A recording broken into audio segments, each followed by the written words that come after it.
한국이 경계해야 할 푸틴식 역사 바로 세우기. 벨야코프 일리아. 러시아에서 유명한 스탠드업 코미디언인 미하일 자도르노프는 러시아를 역사를 예측할 수 없는 거대한 국가라고 부른 적이 있다.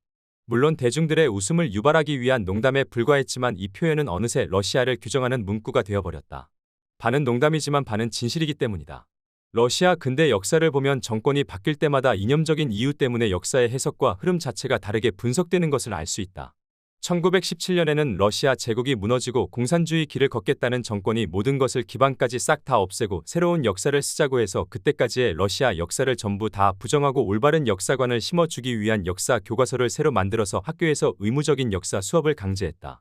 그런 식으로 우리 부모님 세대가 배운 것은 타락한 서방 자본주의가 곧 사라질 것이고 오로지 공산주의가 인류의 답이라는 주장이었다. 1991년에는 그 소련이 무너졌다. 1990년대 고등학교를 다녔던 나는 역사 수업에서 배운 것을 부모님에게 알려줄 때마다 불쾌한 표정을 지으시던 게 기억난다. 소련의 위대함과 완벽함만을 배운 우리 부모님 세대는 갑자기 자기 자녀들에게 스탈린의 대숙청 정책이나 독소 불가침 조약을 가르치는 게 마음에 썩 들지 않았던 게 눈에 뻔히 보였다.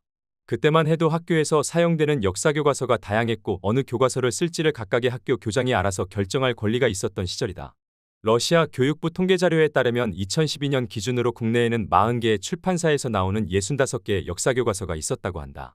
2000년에 치러진 대선에서는 푸틴이 당선되면서부터 상황이 다시 달라지기 시작했다. 정보기관 출신인 푸틴 대통령의 역사관은 소련 세대의 역사관 그 자체였다. 집권 기간이 길어지면서 발언 수위와 말투도 크게 변했다. 푸틴에게 중요한 부분은 항상 두 가지였다. 하나는 스탈린에 대한 평가이고 또 하나는 2차 세계대전의 결과다. 그 당시에 사용한 역사교과서에서는 전자가 부정적으로 묘사되어 있었고 후자는 미국을 비롯한 서방의 참전도 승리에 큰 역할을 했다는 식이었다. 이런 해석은 푸틴의 마음에 들지 않았다. 그래서 2010년대 중반에 통일된 역사교과서 만들기 시도를 개시했다. 2013년 2월 푸틴 대통령은 국회 연설을 통해 젊은이들에게는 올바른 역사의식을 심어줘야 하고 애국자를 키우기 위해서는 하나의 역사 관점으로 통일해 가르쳐야 한다며 국정 역사교과서를 만들라고 지시했다. 서방 국가들이 러시아 역사를 왜곡한다면서 이에 맞서야 할 시간이 다가왔다고 주장하기도 했다. 당국은 바로 교과서 개편 작업에 착수했으나 시민사회가 거세게 반발했다. 그 당시만 해도 러시아에서는 역사 전문가나 야권 대표 인사, 시민사회 활동가의 힘이 상대적으로 컸다. 결국 1년 반 뒤인 2014년 8월 출판에 따르는 재정 부담과 국민적 통합을 이루지 못했다는 변명과 함께 교과서 발행 계획이 무산되었다. 하지만 계획 자체를 포기한 것은 아니었다. 2022년 2월 24일에 러시아가 우크라이나를 침공하면서 국내 언론과 여론을 탄압하는 수준이 몇 배로 강화되었다.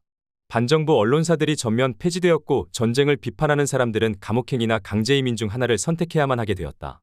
미국을 비롯한 서방 국가를 악마화하는 정책은 다소 진보적인 성격을 띤 역사교과서의 20세기 역사 해석과 모순이 되었다.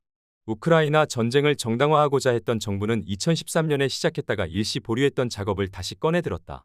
정부를 비판하는 현재의 정치 세력은 바로 정리할 수 있었으나 미래의 위험을 줄이기 위해서는 국내 여론과 다음 세대를 관리할 필요가 있었다. 그 대책 중 하나가 바로 고등학교의 국정 역사교과서 개편이었다. 2023년 8월에 메딘스키 러시아 전 문화부 장관이 기자회견을 열었다. TV에서 폭포처럼 흘러나오는 선동의 클리셰를 그대로 인용하면서 서방의 캔슬 컬처에 맞서서 우리 역사를 우리가 올바르게 기록해야 한다고 주장했다. 이번에 교과서를 집필하는 과정에서 20세기 러시아 역사를 묘사하는데 60% 이상의 내용을 고쳤다고 자랑스럽게 내세우기도 했다. 이제는 다양성의 혼란기를 극복하며 정부의 방침에 따라 통일된 비전이 실린 올바른 역사관을 통해 애국자를 키울 것이라고 덧붙였다. 소련 시절을 미화하거나 소련의 만행을 은폐하는 행위도 그렇지만 대중들의 관심은 역시 교과서의 마지막 장에 쏠렸다. 소위 특별군사작전에 대한 장이었다. 우크라이나가 주권국가도 아니고 별개의 독립민족도 아니라는 아무 과학적인 근거가 없는 푸틴의 주장을 그대로 옮기면서 나치와의 전쟁, 러시아의 전통 가치를 지키기 위한 투쟁이라고 강변했다. 논리를 찾아보기 어려운 침공 정당화 주장이 차고도 넘쳤다. 마지막 장의 앞부분에는 대통령실 대변인인 페스코프의 말을 인용했다. 러시아가 이 세상에서 그 어떠한 전쟁을 시작한 적은 역사에서 한 건이라도 찾아볼 수 없다. 러시아는 항상 모든 전쟁을 끝내기만 해왔다. 역사를 잊은 민족은 미래가 없다는 것은 윈스턴 처칠의 명언이다. 현대 러시아를 보면서 이 말의 의미를 다시 새긴다. 머나먼 나라의 일이라고 외면할 수 있을까? 2015년 한국에서도 국정교과서 논란이 있었지만 결국 무산된 바 있다. 러시아의 악례를 보면서 한국에서도 같은 상황이 또 반복되지 말라는 법도 없겠다고 개인적으로 생각한다. 역사를 똑바로 연구하고 배우는 것은 역사의 위대한 선행과 영웅을 기리기 위한 이유도 있지만 앞으로의 악행을 막기 위해서이기도 하다.